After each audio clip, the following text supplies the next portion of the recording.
আসসালামু আলাইকুম এভরিওয়ান, কেমন আছেন সবাই? আশা করি আল্লাহ তাআলার অশেষ রহমতে সবাই খুব ভালো আছেন। আলহামদুলিল্লাহ, আমিও ভালো আছি। আজকে আমি আপনাদের সাথে শেয়ার করব কোনো রকম বাটাবাটির ঝামেলা ছাড়াই বা ব্লেন্ডারে কিমা করার ঝামেলা ছাড়া খুব সহজভাবে কিভাবে চিকেন কাবাব বা চিকেন টিকিয়া তৈরি করে দীর্ঘদিন সংরক্ষণ করতে পারবেন। এ টু জেড সকল টিপস সহ আজকে রেসিপি শেয়ার করব। আশা করি আপনাদের কাছে আজকের এই রেসিপিটিও ভীষণ ভালো লাগবে।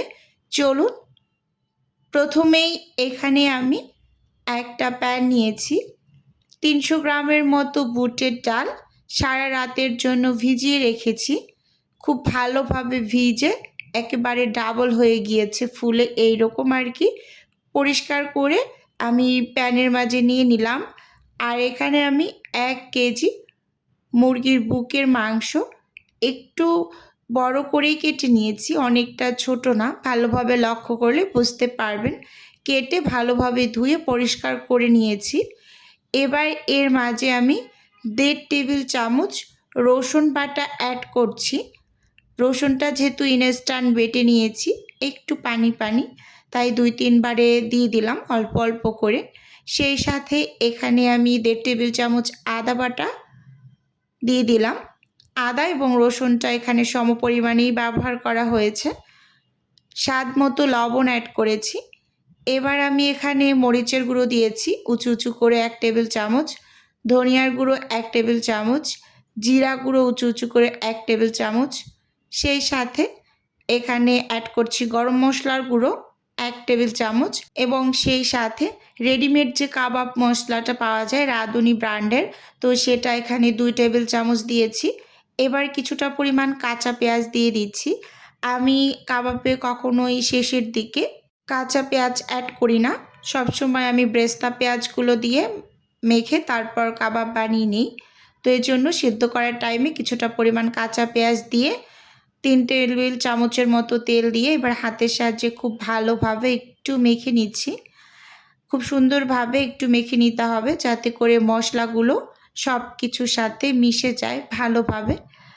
সত্যি কথা বলতে এভাবে করে চিকেন কাবাব তৈরি করলে এটা খেতে ভীষণ ভীষণ মজার হয়। আপনারা রেসিপি ট্রাই করতে পারেন। আর যারা ঘরে বসে হোমমেড বিজনেস করতে চান তারা কিন্তু এভাবে করে কাবাব তৈরি করে সেল করতে পারেন। আর এই কাবাবটা তৈরি করতে কিন্তু খুব বেশি একটা ঝামেলা পোহাতে হয় না। কোনো রকম ব্লেন্ডারের ঝামেলা নাই বা পাটায় বাটাবাটির ঝামেলা নাই।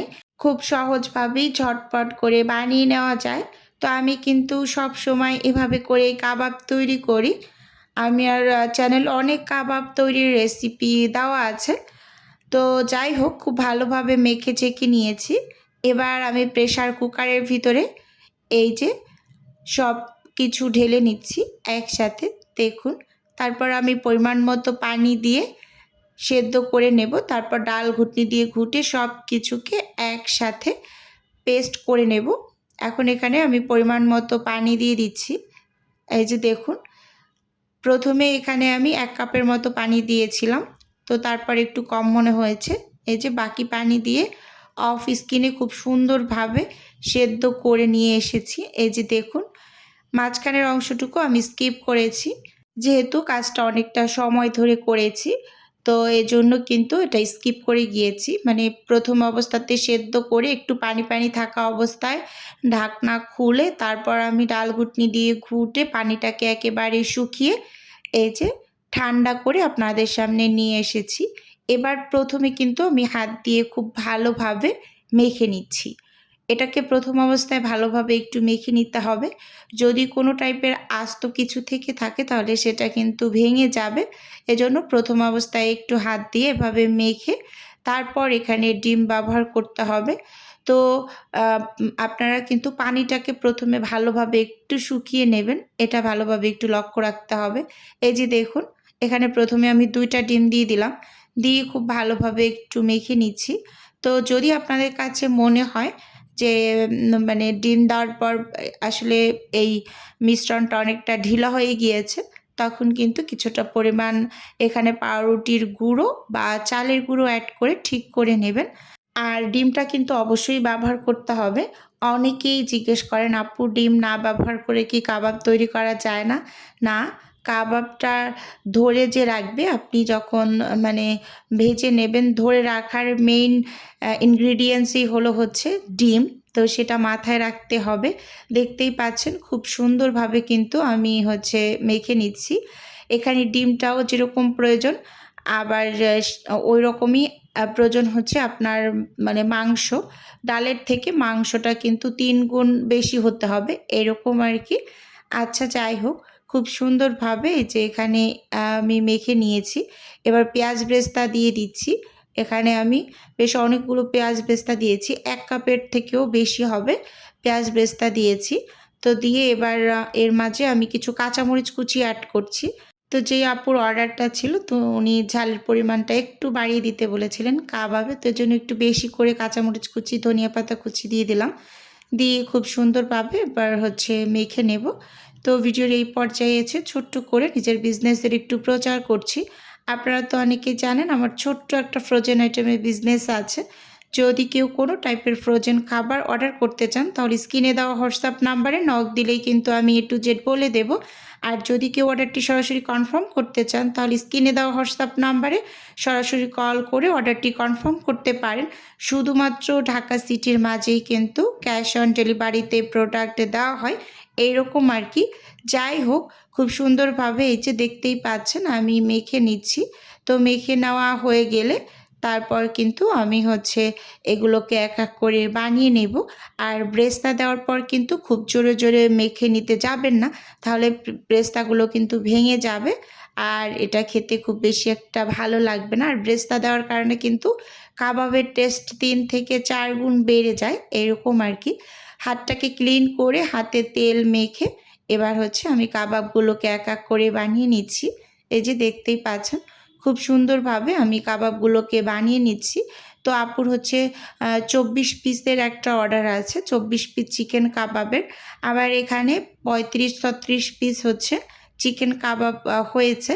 তো আমি ২৪ পিস হচ্ছে ডেলিভারিতে দিব। আর বাকিগুলো কিন্তু আমি বক্সে করে বাসার জন্য সংরক্ষণ করে রাখবো। এই তো এখানে আমি সবগুলো বানিয়ে নিয়েছি। এবার হচ্ছে আমি এগুলোকে ফ্রোজেন হতে দিয়ে দেবো। এখানে কিছু রেখেছি, এই বাটিতে কিছু রেখেছি, আরও একটা ফ্রিজে কিছু রেখেছি। যাই হোক, এগুলো হচ্ছে প্রথমে আমি এখন ফ্রোজেন করতে দেব, তারপর ডেলিভারির জন্য আমি প্যাকেট করে তারপর ডেলিভারিটা কমপ্লিট করেছি। এই যে দেখুন এখন ফ্রোজেন হতে দিয়ে দিচ্ছি। প্রায় ৮ ঘন্টার মতো এগুলোকে আমি ডিপ ফ্রিজে রেখেছি, খুব ভালোভাবে ফ্রোজেন করেছি।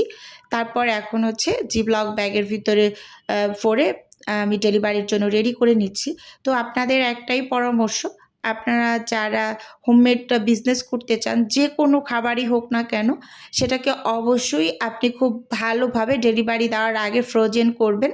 আর সেটাকে ভালোভাবে ফ্রোজেন করতে জানতেও হবে, এরকম আর কি। যাই হোক, এই যে একটা একটা করে আমি সবগুলো দিয়ে দিলাম। এখানে ২৪ পিসের মতো আছে একটা জিপলক ব্যাগ, এটা যেহেতু বড় সাইজেরটা, তো আমি এখানে এর মাঝে দিয়ে দিয়েছি। আর বাকিগুলো কিন্তু আমি বক্সে করে ফ্রোজেন করে রাখবো। তো আপনারা যারা বাসায় তৈরি করতে চান তারা কিন্তু এভাবে এই যে জিপলক ব্যাগের ভিতরে ডিপ ফ্রিজে বেশ অনেক দিন সংরক্ষণ করে রেখে খেতে পারবেন। আর চাইলে এরকম জিপলক ব্যাগেও রাখতে পারবেন এবং বক্সে করেও কিন্তু সংরক্ষণ করতে পারবেন। আর ভাজার নিয়মটা হচ্ছে তেল গরম করে বরফ অবস্থাতেই কিন্তু তেলের মাঝে ছেড়ে ভেজে নেবেন। যাই হোক, আজকের ভিডিও বন্ধুরা এ পর্যন্তই রাখছি। আল্লাহ হাফিজ।